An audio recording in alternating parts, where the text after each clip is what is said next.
बहुत अच्छा कार्यक्रम और एक अच्छे कार्य की सिद्धि के लिए ये कार्य किया जा रहा है और इतनी लंबी यात्रा इन्होंने की है सुरेंद्र भाई ने। मैं चाहता हूं कि इतनी पवित्र आत्मा जिसने पूरे भारत की एक परिक्रमा कर ली हो और उसके बाद यहाँ पर वो संकल्प लेते हैं कि इस तरीके के आयोजनों को, शहीदों को स्मरण करने के आयोजनों को हम कराएंगे, तो मैं चाहता हूं एक बार जरा सुरेंद्र जी के लिए दोनों हाथ आकाश में खड़े कर दीजिए। एक बार, ये नई पीढ़ी को संदेश देने वाले लोग हैं और ऐसी नई पीढ़ी को संदेश देने वाले लोगों से ही हमारे संस्कार बचेंगे। भाई साहब, आपके इस उपलब्धि के लिए आपको बहुत दिनों तक, बहुत समय तक याद रखा जाएगा। सुरेंद्र जी, अभी तक हम भाई साहब से ही मिलते रहे हैं हर बार। आपके बारे में सुना था, अरुण भाई बैठे हैं, उन्होंने जिक्र किया था, मिथिलेश भाई ने। लेकिन ये जो आज आपका संकल्प पता चला है, ईमानदारी से कहता हूं, मैं इस संकल्प के बारे में, मैं देश में पूरे में यात्रा करता हूं, मैं भी जाकर ये बात बताऊंगा कि जिस उम्र में लोग विदेशों में घूमने जाते हैं छुट्टियां बिताने, जिस उम्र का नौजवान सुख की तरफ दौड़ता है, उस दिल्ली में एक बहुत समृद्ध परिवार का नौजवान उन शहीदों को स्मृत कर रहा है जिन्हें नई पीढ़ी लगभग भुला चुकी है। यहां जितने लोग हैं, एक बार दोनों हाथ उठाकर मेरे कहने से पुनः आप उन्हें सम्मानित कीजिए। ये हमारे लिए गौरव की बात है। इतनी छोटी आयु के अंदर आपके भीतर जो ये जज्बा है, जोरदार तालियां। मैंने इस जिंदगी में ऐसा कोई नौजवान नहीं देखा पूरे देश में। भारत माता की, भारत माता की, वंदे मातरम, वंदे मातरम, वंदे मातरम। जय श्री राम, जय श्री राम, जय श्री राम, जय श्री राम। एक ही नारा, एक ही नाम, जय श्री राम, जय श्री राम। ऐसे नहीं, एक ही नारा, एक ही नाम, जय श्री राम, जय श्री राम। हाथों से खड़े हो गए, एक ही नारा, एक ही नाम, जय श्री राम, जय श्री राम। एक ही नारा, एक ही नाम, जय श्री राम, जय श्री राम। बहुत बहुत धन्यवाद। मैं सबसे पहले हमारे जितने भी महाकवि यहाँ पे आए हैं, मैं उनको बहुत बहुत नमस्कार करना चाहता हूँ। मधुपुर क्षेत्र में आप सभी आए, हमारे दिनेश रघुवंशी जी, सुदीप भोला जी, राधाकांत पांडे जी, विनीत कुमार जी और मेरे छोटे भाई उपेंद्र पांडे जी, आप सभी यहाँ पर आए, आपका बहुत बहुत स्वागत है। और जितने भी यहाँ साथी आए हुए हैं, माताएं हैं, बहनें हैं, मेरे युवा साथी हैं, बुजुर्ग हैं, सभी को बहुत बहुत धन्यवाद। आज आप इस कड़ी में आप सभी आए।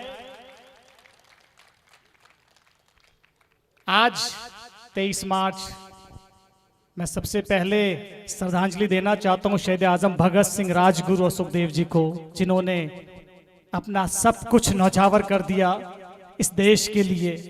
वो मरने से पहले क्या सोचते थे और मरने के बाद क्या सोचते थे। अब इतने बड़े बड़े यहाँ पे कवि आए हैं, तो मैं बड़ा सोच और संकोच में बोलना मुझे पड़ रहा है कि मैं बहुत कम बोलता हूँ। लोग जानते हैं मैं स्टेज के पीछे काम करता हूँ, स्टेज पे बहुत कम रहता हूँ। आज पहली बार मैं स्टेज पे हूँ, बस आपकी वजह से। और जो लोग जितने भी आए हैं सम्मान के लिए, बड़प्पन के लिए एक बार जोरदार तालियां।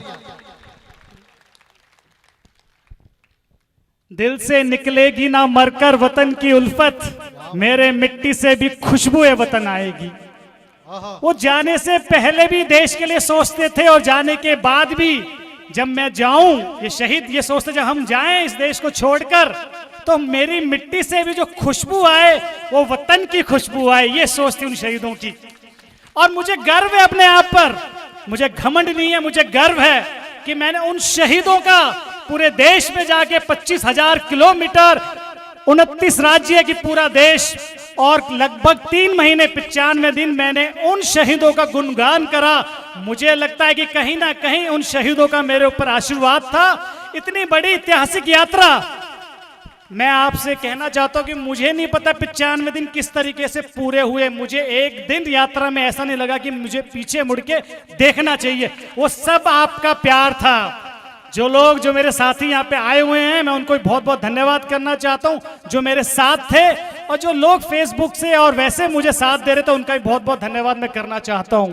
पर जब शहीद आजम भगत सिंह कॉलेज में थे, तो उनकी खाली एक ही सोच थी कि बचपन से उन्होंने देखा था कि उनके माता, उनके पिता, उनके चाचा सभी देशभक्त थे और पूरा परिवार देश की आज़ादी के लिए लड़ रहा था। तो बचपन से उनके अंदर कूट कूट के देश के लिए, आज़ादी के लिए अंदर उनके मन में थी।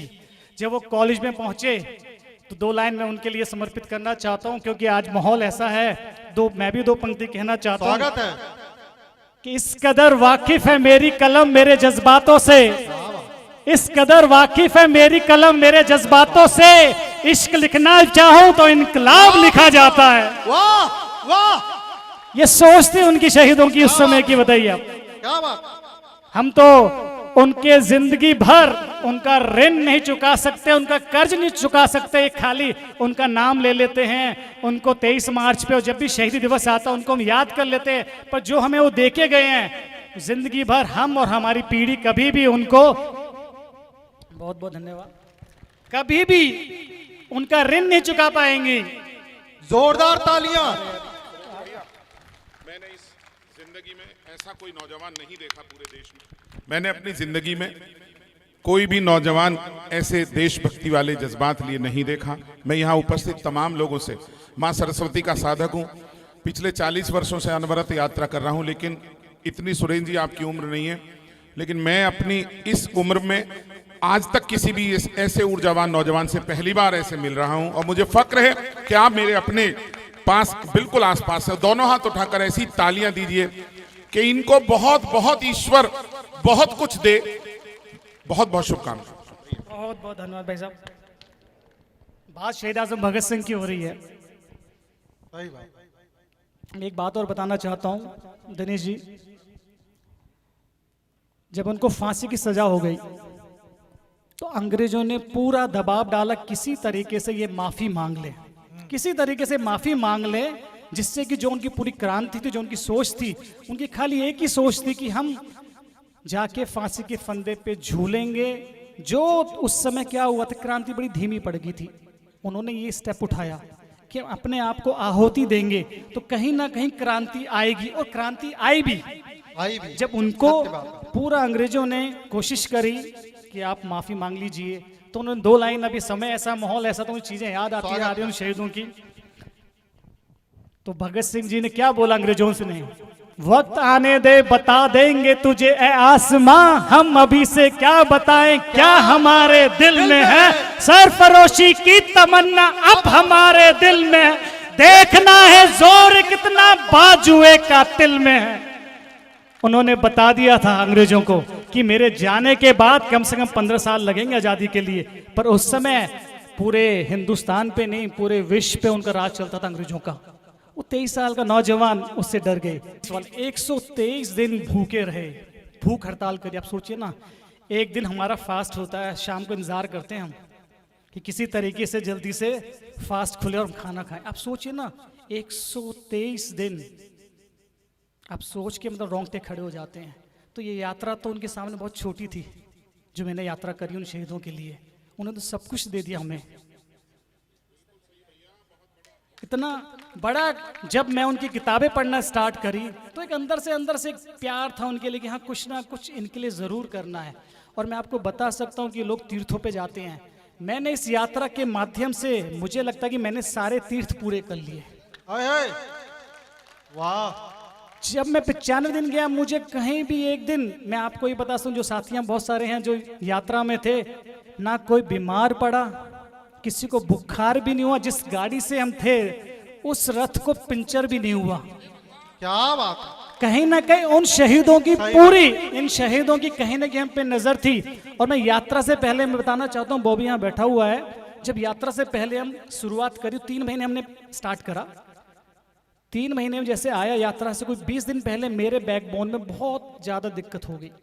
मैंने डॉक्टर को दिखाया, सुभाष भराना जी हैं, उनको मैं उनसे मिला, उनका कोई दोस्त था, तो डॉक्टर ने कहा कि आप यात्रा तो कर ही नहीं सकते हैं। मैंने कहा यात्रा तो हमें करनी है, चाहे कुछ भी हो जाए। तो बॉबी किसी को एक को लेके आया, उसने बतानी बेचारे ने क्या करा, कौन सा नस दबाई, उसने कहा कि आपकी यात्रा पूरी होगी। क्या बात। और पूरी यात्रा में कहीं पे भी मुझे दर्द नहीं हुआ, क्योंकि इन शहीदों का पूरा कहीं ना कहीं ऊपर से आशीर्वाद था। अद्भुत। और चीज़ें तो बहुत सारी हैं, पर आज माहौल मैं नहीं चाहता कि ज़्यादा लंबा लूँ। आज हमारे दिनेश भाई आए हुए हैं, उनको सुनना चाहेंगे कि वो आए, अब तो बस अपनी वो बातें रखे। हमारी तो बातें बहुत लंबी हैं, किसी दिन और रखेंगे।